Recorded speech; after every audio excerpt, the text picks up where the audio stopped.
Glenn was involved in a conversation. You remember Rusher Street, the new Rusher Street today, when it was a sketch drawing on a napkin or something like that. I'm gonna tell you, this is cool. I would love to be in Glenn's shoes at the moment, because that's been nearly 2 decades in the making for him to see it now and today, then and now. So as we march through this, I just want to, as a philosophy, this is my view.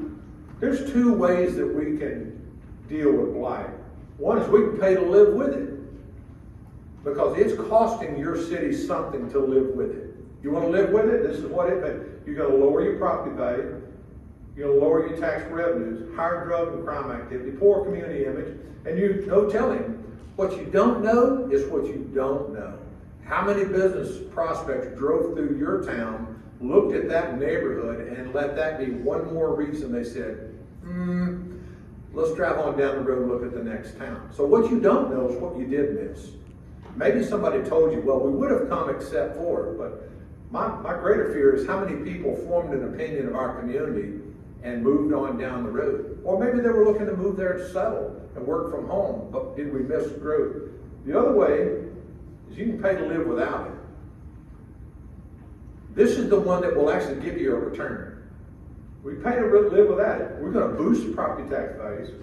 We're going to increase the tax digest with the county, reduce crime, improve the image, and we're going to create affordable housing, right? That's the way I have to look at this. I come also from a business background, and if you look at what happens here with Rusher Street and the CHIP program, which is so valuable to our community, you can't think of it in terms like a traditional real estate person or a developer that says, does this make sense for me to buy this land, build these houses, and sell them for about half what they cost me?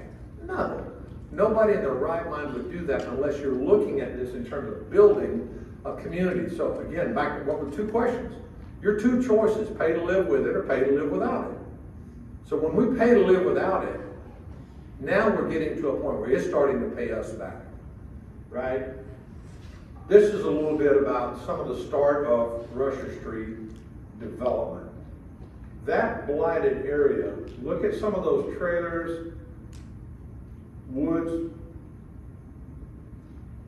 Now we've got a street, 2 streets, houses popping up. There's the whole village. This is Rusher Street. And I'm going to tell you, we love that community, and it's hard to follow the red pointer here. This is Rusher Street right here, that triangle of land right there. And inside that circle was nothing but a village of shrubs, trees, kudzu, run-down trailers, problems. Now, with the program, I got to tell you, if you don't know your DCA rep and staff, you need to get to know them. It's a team. I really felt honored just chatting last night with Commissioner Nunn, casually out in the hallway. It is amazing how much their team, top to bottom, and I'm talking about from the top man down, they know that street, they know the story, they buy into what we're doing. This team right here, everybody here knows our story because they're a part of it, right? And it's our human nature too, by the way. People tend to not criticize what they help build. Isn't that true? But when you get your community around, take the blight, turn it into something productive, people will stop criticizing because they were a part of the solution. But I want you to see, look at these beautiful, this is incredible what it has done. But I got to tell you a cool story about that one house right there, 703 Hospital Drive.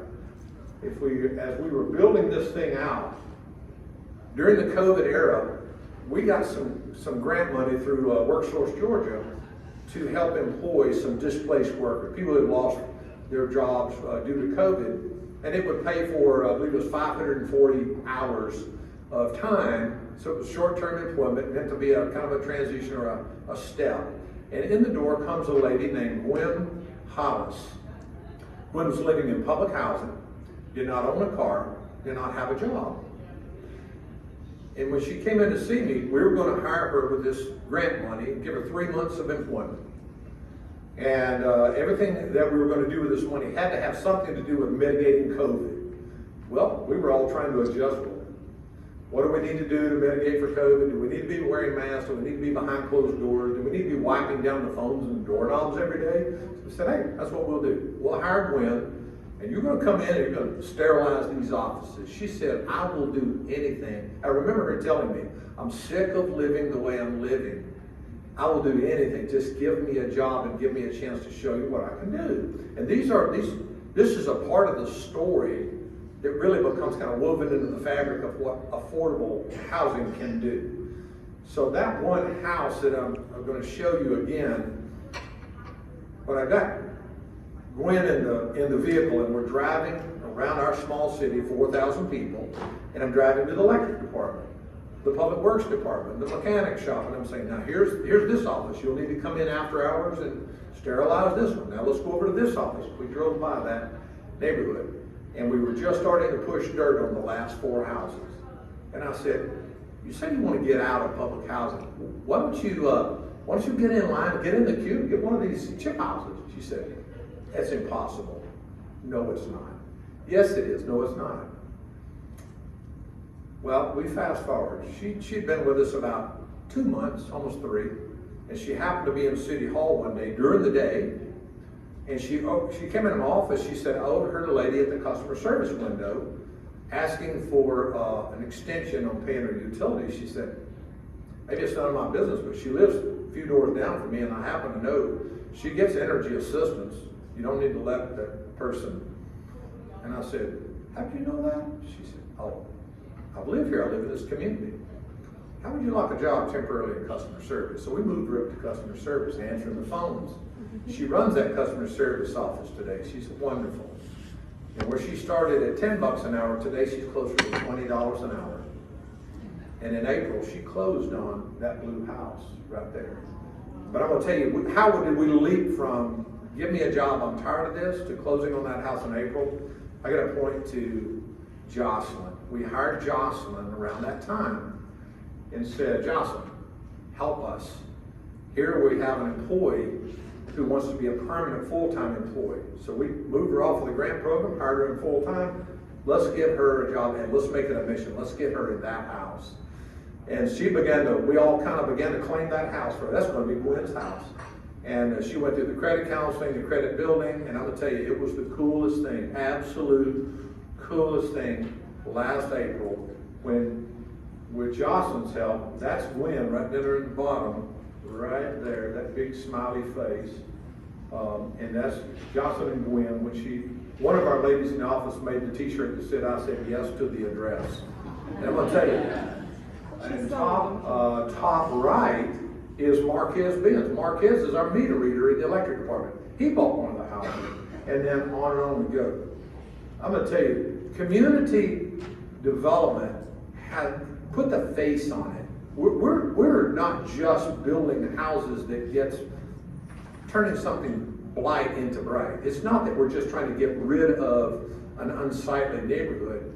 What we're really doing is we're transforming people's lives. It has been a life-changing experience for the people who live in Rusher Street. So it's not just the houses. If we think about this, it really is symbolic, it's emblematic of what affordable and community housing working together can do. Now, our next focus will be more workforce housing, but we desperately needed this affordable housing. And I got to tell you, I really have thought more and more and more about this, and Walt Disney's point, the way to get something started, quit talking and begin doing. There really is that point where in your community, I'm going to take you all the way back to when you go home, somewhere sitting in this room, you already know your Rusher Street. Your town has probably one or more. You know that place. So ask yourself on the way home, we're going to pay to live with it, or we're going to pay to live without it. If we're going to pay to live without it, don't think this isn't a quick fix. This doesn't happen like the Hallmark movie where, by the way, every Hallmark movie could be filmed on the downtown square in Washington, Georgia. We have that scene. But the stories don't end like you come in and they do a quick fundraiser in this safe family hardware store on the square, and the couple gets married and live happily. It's hard work. It's long, hard plowing. It's hard work. You're going to get criticized. Maysil and I, Jocelyn and I, we have had to fight. Sometimes the very people we're trying to work together with to help are the very ones biting you all the way through the fight. And I have a very dear friend who is a veterinarian. We served together in church, and he said, there are times that I'm in my vet clinic in the middle of the night with a run-over dog, and that was his terms, and I've got the dog biting me, and I've got the hysterical pet owner biting at me, and I'm trying to tell them both, will y'all just let me, I promise I'm here too with you trying to help. Do you sometimes feel that way? This is why I say that starting my career in wildlife management really prepared me well to be a city administrator, because I'll tell you, I've dealt with rabid animals of all kinds in the wild, and they pale in comparison to what some citizens can do when they get worked up, right? You all know what I'm talking about. But I will be glad to take questions, but let me just say this. We're a small city, kind of a big brand. Washington, Georgia, oldest city in the state of Georgia, oldest incorporated city, first in America named after George Washington. We have an interesting dynamic in our county. If you look at our county, we're about 11,000 citizens, about 60-40 white to black countywide, and we're the inverse of that inside the city. We're about 60-40 black to white inside the city. But we're really one countywide community. And in that community, we have everything from sixth generation, seventh generation, generational wealth who came and settled in that area, who owned property deeded to them by the King of England. Seriously.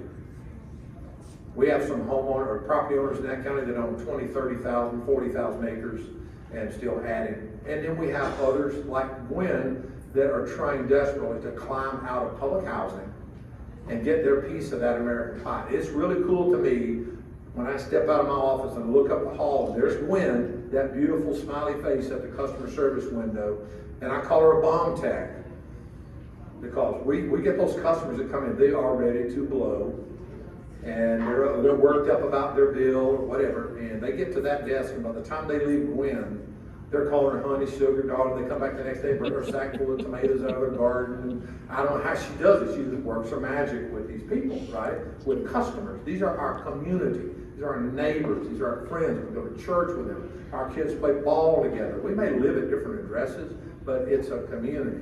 And I'm going to stop my part with this funny story. Sorry. Gwen comes in my office and said, I may be in trouble. Well, that's not a good way to start our conversation. Why might you be in trouble? She said, well, I don't know if you heard, but the lady just came up to my desk and said, I need an extension on the this month's power bill. And she said, I told you, you already got an extension. And the lady said, I have not gotten an extension. And Gwen said, yes, you have. You extended those lashes, you extended that hair, you extended those nails. You're not getting an extension. You can pay your bill.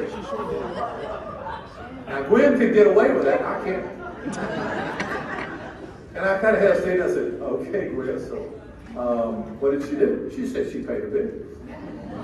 So anyway, I could just tell you, we have the poster child for why CHIP works. CDBG has been, it's been a transformative program in our city. We used CDBG, bought the property, transformed the blight into new, used the CHIP funds. We've now really built out Rusher Street, and with Jocelyn's help, we're going to continue that on and build some more. Glenn, I'll pause it this moment and tell me what we need to do next. Okay, well, I want you to come up with some questions for Jerry. I'm sure, he's thrown a lot of information, and how this thing got done is, it's a great story.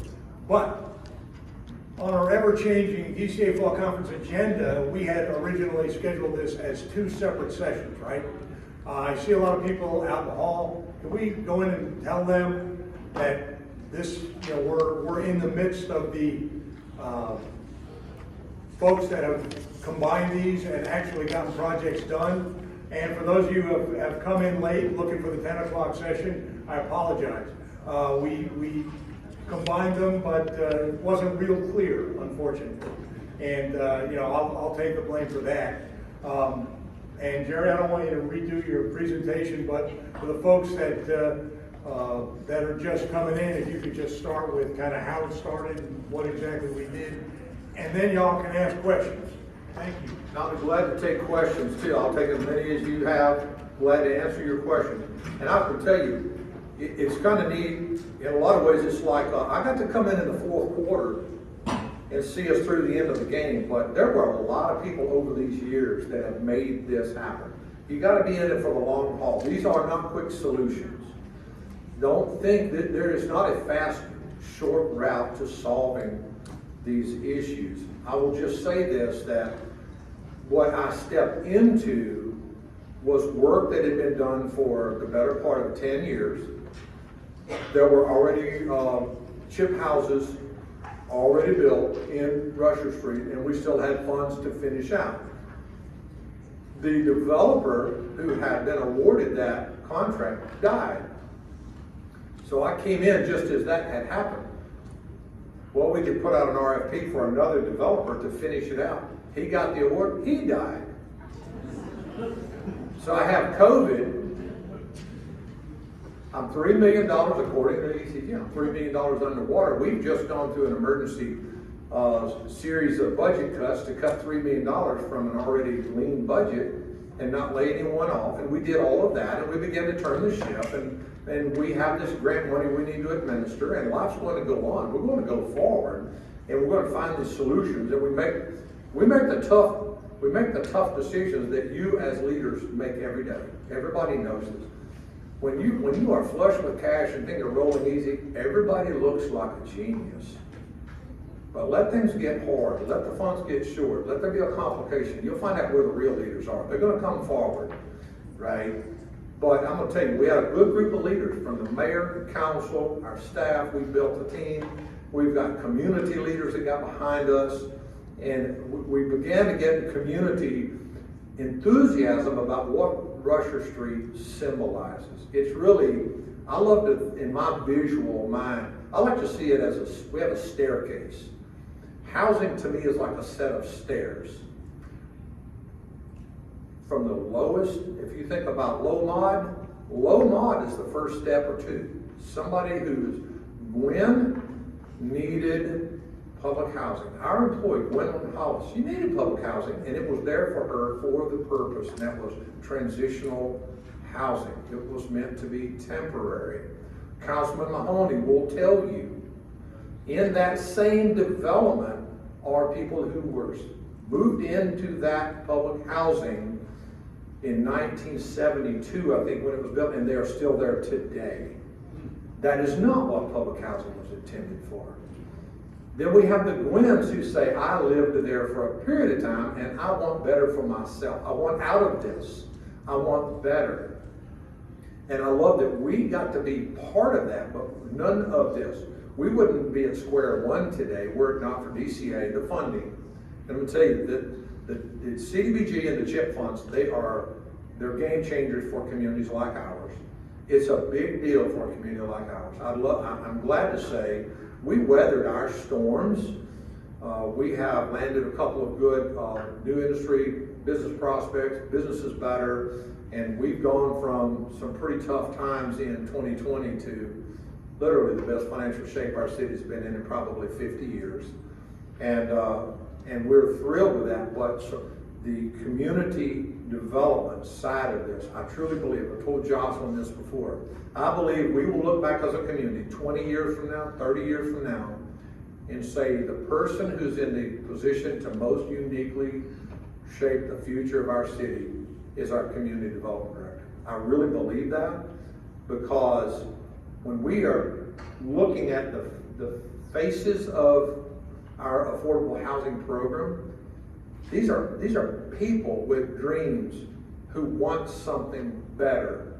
And we're in a position to help make that happen, but we're not in a position as a city to do that by ourselves. So it was DCA's funds that gave us the leg up that allowed us to buy those properties, begin the development, begin to build these chip houses. And I would tell you, I would do it again in a heartbeat. And so now back to that staircase.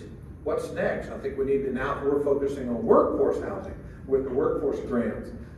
There are plenty of opportunity for someone who wants to go buy a piece of land, build that custom dream home. That's up here toward the top of the staircase, right?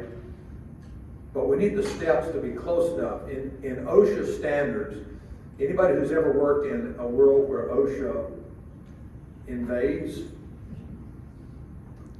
they look at staircases and they call it the rise and run. I don't know if you've ever heard that term, but there's the step up and the step forward. I'll never forget, I was running a part owner in a manufacturing business, and they said, OSHA's here. And I went out there and we had a set of stairs that go up and over a conveyor belt and back down the other side. And the same set of stairs had been there for years. And the OSHA inspectors went up those stairs over the conveyor down the other side for years. And suddenly, the stairs are a problem. Comes out with a clinometer and measures, you're 2.5 degrees out of the correct rise and run. The rise and run is just this. The height from one step to the next needs to be enough that you can safely reach it. And the run is that it's got to be leaned forward just far enough to logically move you to the next step. So it's the rise and the run. There's a correlation in community development, in housing. Think about the rise and run. There needs to be that menu of housing opportunities in your community. There's enough that no matter which step you're on, there ought to be an ability to reach the next step up, that it doesn't just move you up, it moves you forward. Have you ever been on a ladder that the steps were about right, but the ladder was at the wrong angle, right? Or have you ever been on a set of steps where the next step is just further than you can reach? Either one of those are not effective. So when we think about housing, when you picture that staircase, ask yourself in your town, label them, go drive. I know how many streets are in my town, by the way, 166 streets. I've driven every one of them. 48.97 miles of Centerline Street. I've driven every one of them. And I ought to be able to, on every street, I should be able to place where they are in that staircase.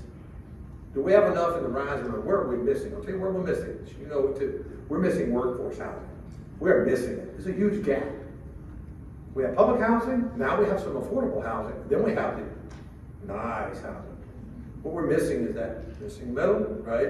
And that's where we're going to focus next. I don't think we're through yet. We're going to continue on some more affordable housing. I can envision us doing CHIP 2.0, CHIP 3.0. It is so important to think about your offerings and where your needs are. Where's the gap? Because now that I can put the face, and I invite every single one of you, when your travels bring you between Augusta and UGA, and being an Auburn guy, it's hard for me to talk about Bulldogs football, but anyway.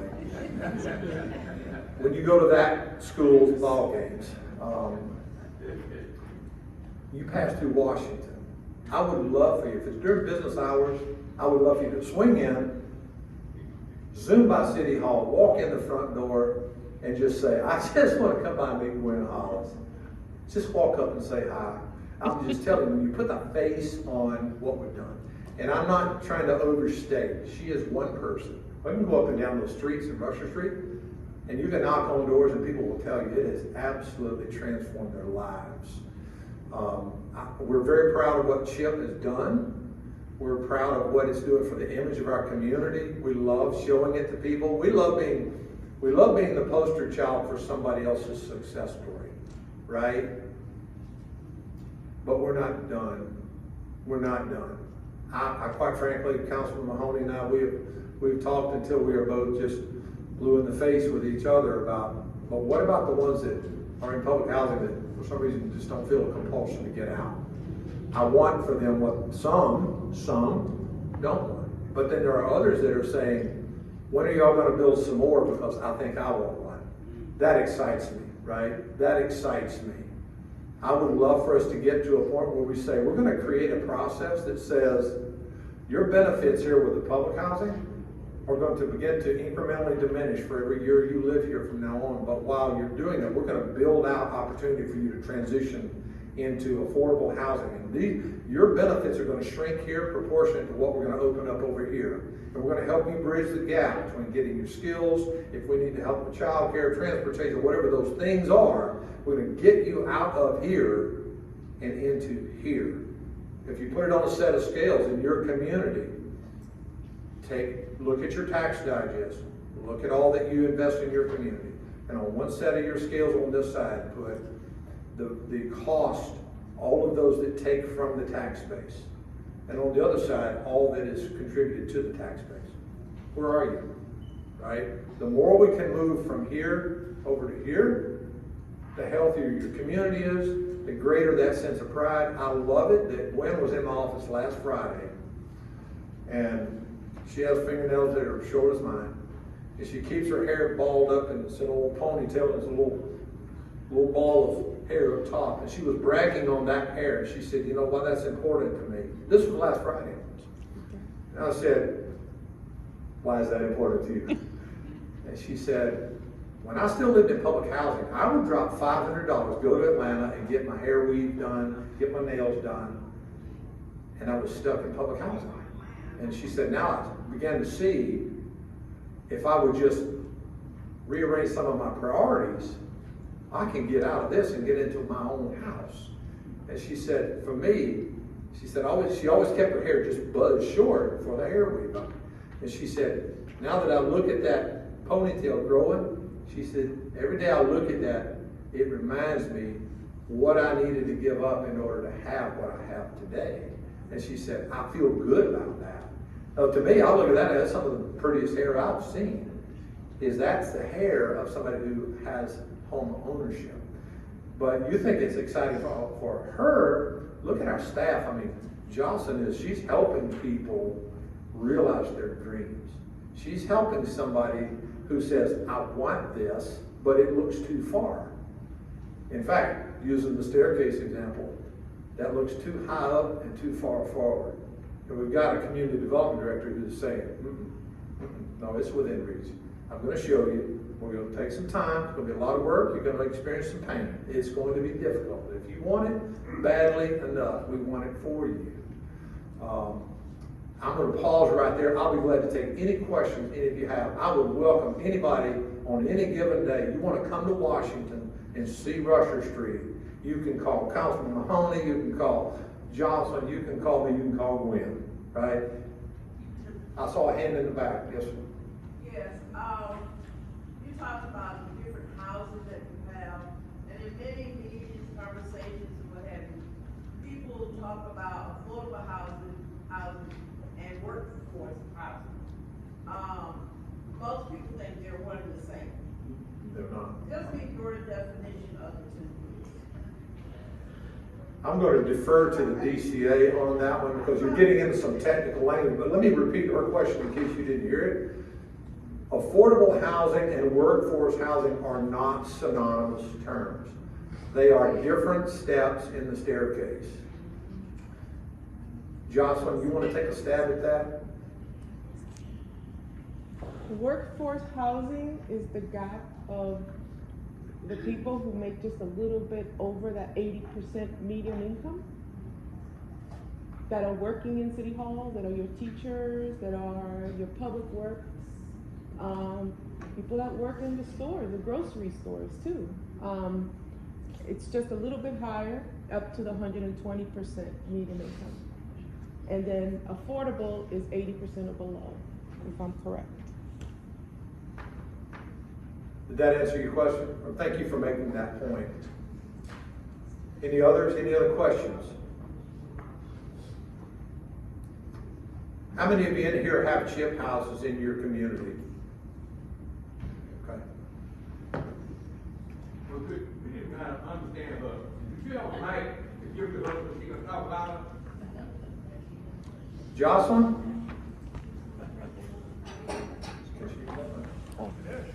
Thank you. You want to try that again? The workforce housing, No.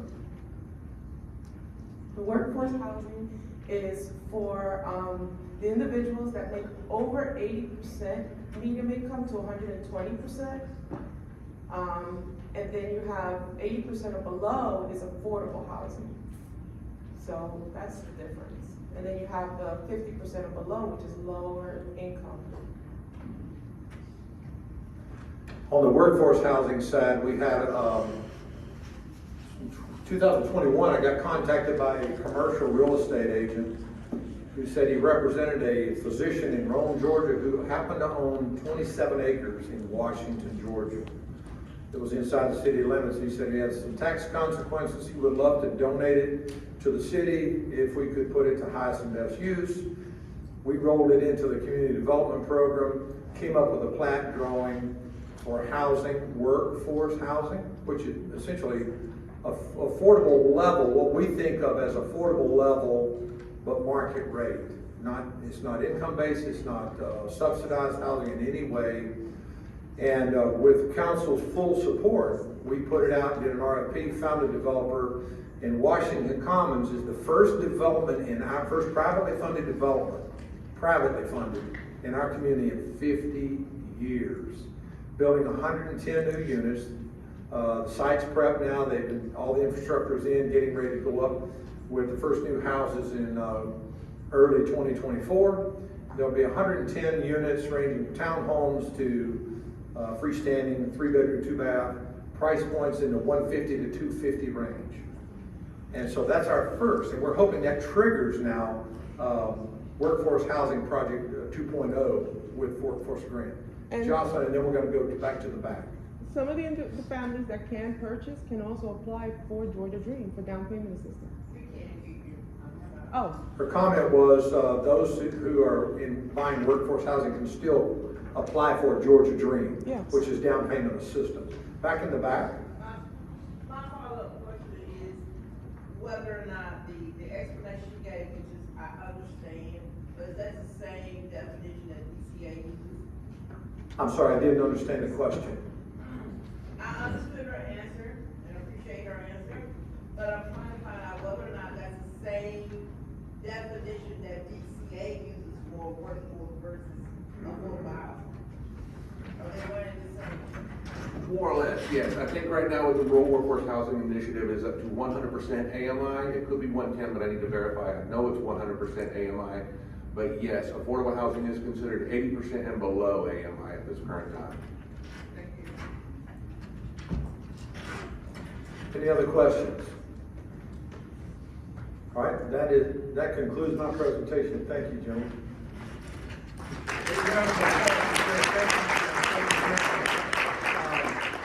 City of Washington.